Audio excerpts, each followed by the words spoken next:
How to play Scala on Dockerized Infrastructure という題名で、直樹愛之さんに、発表いただきます。よろしくお願いします。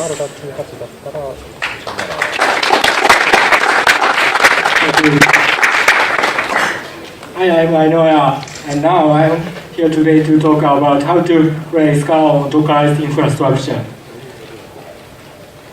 First, I'm a software developer recruit marketing partners, and I usually write server-side code with Scala and deploy with using Docker.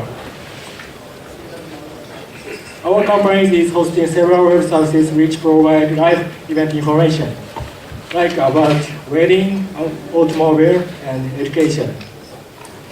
Among the web services, I'm working for MAINTANABLITY and ScalaBle, which are the services running English.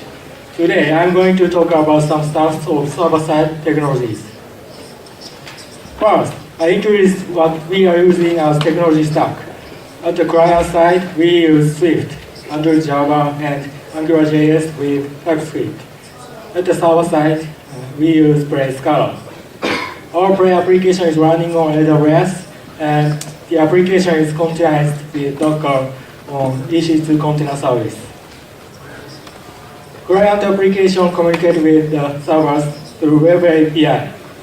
We have total over 200 Web APIs, and these APIs are decoupled each roles like customer support, admins, public API with Docker containers, which is because of performance and security.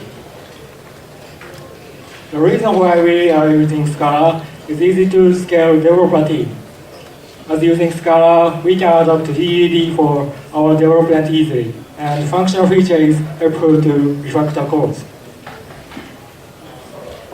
We are developing our application Play framework with DDD style. Scala features also help us to adopt DDD style.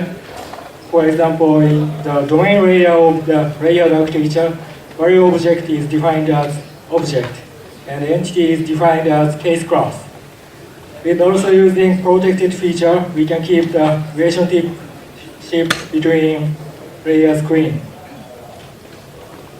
As a result of using DDD style, we can keep our code more cleanly. Especially, the concept of layered architecture makes good habit of separation of concerns for developers. It's also important thing to refactor code easily. In Scala, functional feature and static typing helps to do that. As you know, functional feature minimizes side effects of code. For example, we use either monad of Scala Z to handle errors. If you want to know more detail, please see this blog link. It's just a joke, but I think static typing is helpful for team development. As a result of these challenges, we are able to keep our development stable against increasing developers.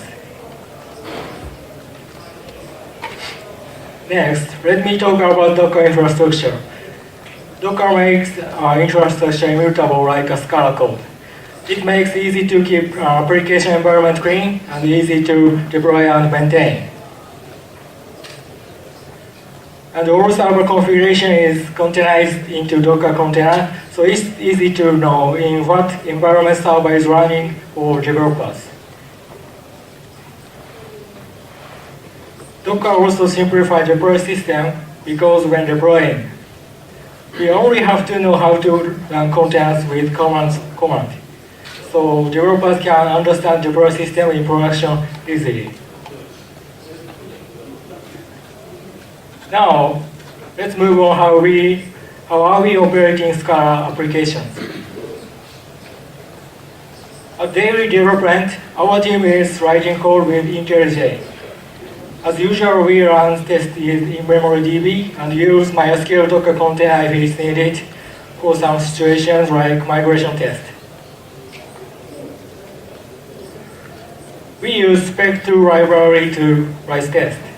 We also run CI with using Jenkins, and tests which are connected with MySQL database are executed each commit. Scala compilation task, take much time, so we don't use clean command as possible as we can, so that we can use incremental compile feature and cache, which makes compilation time faster. Next, I'll expand on production deployment. We are using GitHub Flow, and when pull request is merged to master, deploy job is kicked by Jenkins. When deploy job is started on Jenkins, Jenkins builds Docker image with SBT native packager.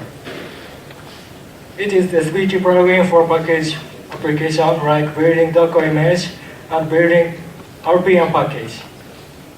Real tasks can be executed with command activator Docker publish. When Docker publish command is executed, packaging jar file and Docker build command is executed. After finishing build image, packager pushes Docker image to private registry, which we set up on AWS. Next, Jenkins job communicates with EC2 container services, web APIs to run Docker containers. When ECS receives a control operation from Jenkins job, ECS pulls Docker image from our private registry and run containers.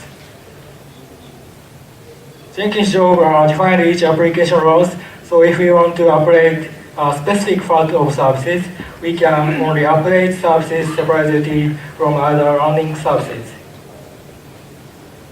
Application role is configured with application conf of framework, so it can be specified by Docker run option at the time which deploy containers. So we have config file every role of application, and it's switched by the argument Java hosts. In application conf, we also switch routing of API endpoints correspond with this applications role. Routing configuration can refer other settings files, so we split routing settings into other files for its maintainability, so that different application conf files share common API routing settings. Routing setting file can also reference other root file. Endpoint definitions are written on root config file named partial is shared with different root settings. But please note that Scala compile fails if endpoint is duplicated in root definition. Next, I'd like to look at scales job. Like usual business application, we have batch jobs, for example, daily KPI monitoring or daily managed payment bills.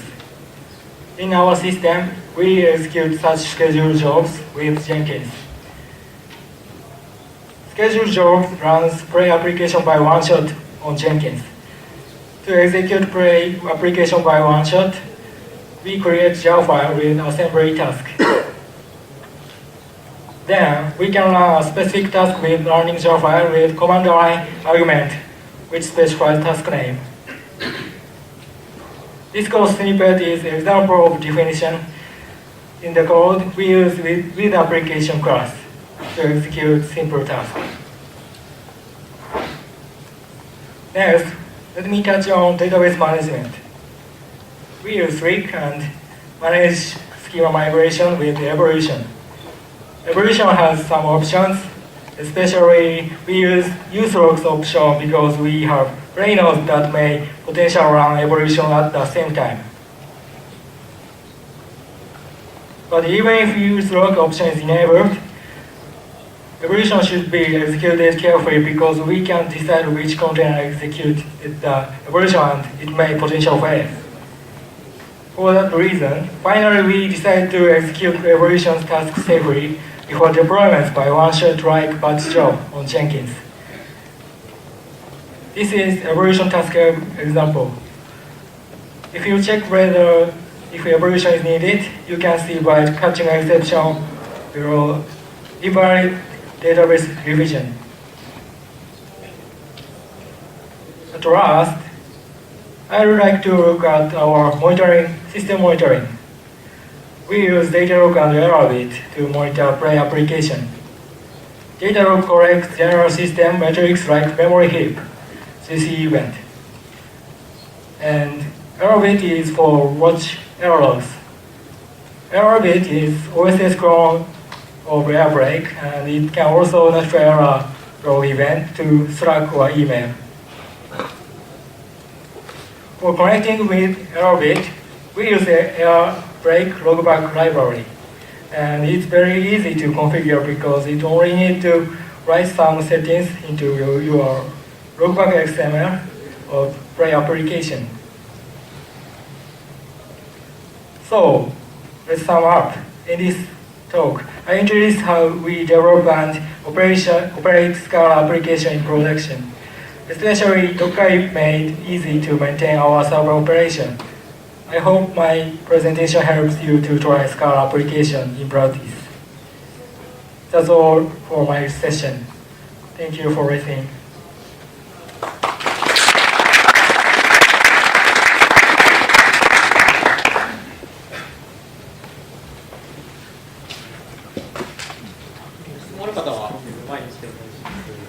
日本語でも OK です。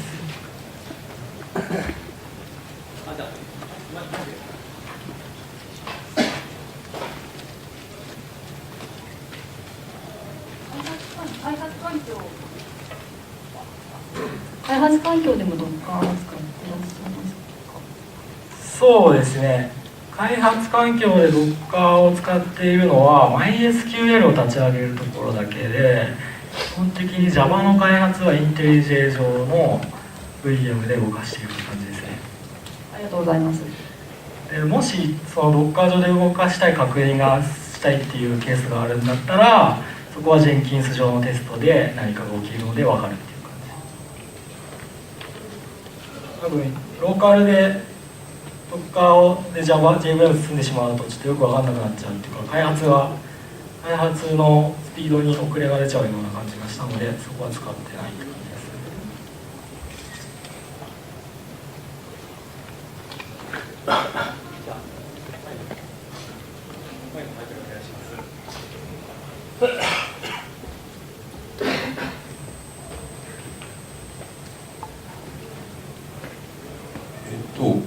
Docker の上にデプロイするまでどれぐらい時間がかかっているんですか？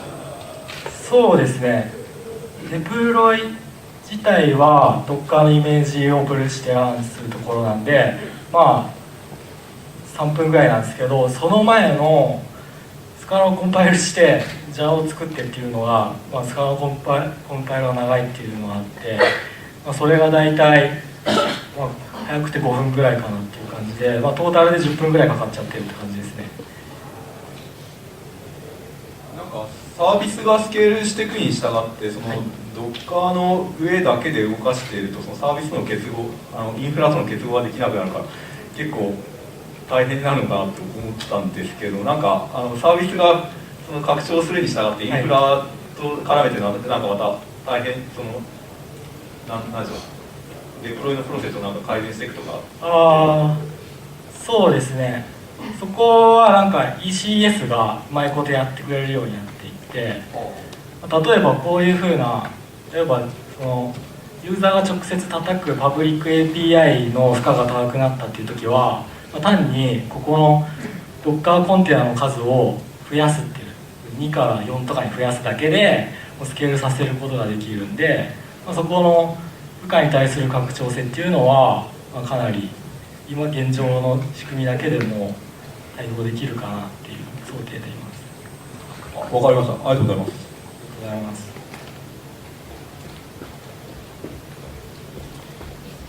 じゃあすいません。今のと近い話なんですけども、Docker を採用していて、Docker イメージに Java が含まれると思うんですけど、ファイルサイズというのが結構そこそこ重いと思うんです。とかっていうのは、プルするときとかにそこが問題になったことがありますか？そうですね。今のところはそこら辺の操作はまだいいかなと思っていて、デプロイの速さ今10分かかっちゃってるんで、そこがもうちょっとデプロイの頻度が今1日に1回とかなんであんまり気にしてないんですけど、デプロイの頻度を上げるとやっぱそういうの問題になってくると思います。でまあそのどうやって解決するかっていうのはちょっとこれから考えていきたいかなと思ってます。なんでしょうね。その今ドッカー採用されていて、まあその使い捨ての環境でできていいと思うんですけども、例えば今SVT のプラグインで実行ファイルを作って、AWS とか BACKEND とか使ったら、同じようなこと多分実現できて、そちらと多分デプロイスピード速くなると思うんですよ。そういうとこのなぜドッカー採用したのかとか、そっちがもしダメな理由とかもしそうですね。まあなんでビーンストーク使わなかったかっていうと、まあ、これ作り始めた1年前ぐらいなんで、ビーンストークのドッカーの採用状況がちょっとどうなってるか分からないんですけど、こういうふうにいろんなロールでコンテナの役割を作ってそれぞれが通信し合うっていうのを、まあ、ビーンストークの API でやろうとすると1個ずつビーンストークで作るのみたいな話になってくるんで、まあ、それよりは ECS 使ってインスタンスのクラスターをボンって作ってそこにいろんなロールのドッカーコンテナを当てていくっていう方が、まあ、やりやすいかなっていう思ったわけですね。ありがとうございます。質問の方は以上でよろしいですか。では、相川さんありがとうございました。ありがとうございました。